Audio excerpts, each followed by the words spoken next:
ఎవరి పేరులోనైనా 2 ఏలు గాని, 3 ఏలు గాని ఉన్నట్టయితే, ఈ 2026 సంవత్సరంలో వారి దశ తిరిగినట్టే.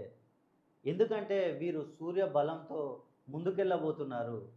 వీరికున్న సమస్యలు మొత్తం తీరనున్నాయి. ఏ సమస్యలైనా వ్యాపారంలో నష్టాలొచ్చిన వారు ఈ సంవత్సరం వ్యాపారంలో అధిక లాభాలొస్తాయి.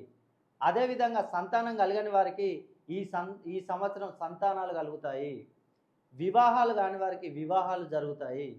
విదేశీ ప్రయాణాలు ఎన్నో సంవత్సరాల నుంచి విదేశీ ప్రయాణం చేయాలనుకుంటారు. వారి కల తీరదు. కానీ ఈ సంవత్సరం తీరబోతుంది. అదేవిధంగా ఎన్ని సమస్యలున్నా కొత్తగా వాహనాలు కొనుక్కోవాలనుకునే వారికి వాహనాలు కొనుక్కోవచ్చు. మీరు గనక మీ పేరులో గనక 2 ఏళ్ళు గాని, 3 ఏళ్ళు గాని ఉండి, మీకు గనక ఏమైనా సమస్యలు గనక ఉన్నట్లయితే ఒక్కసారి నన్ను సంప్రదించండి. మీ పేరులో సంఖ్యాబలాన్ని పెంచుకోండి. మీకు మొత్తం సమస్యలు మొత్తం తీరిపోయేటట్టు చేస్తా.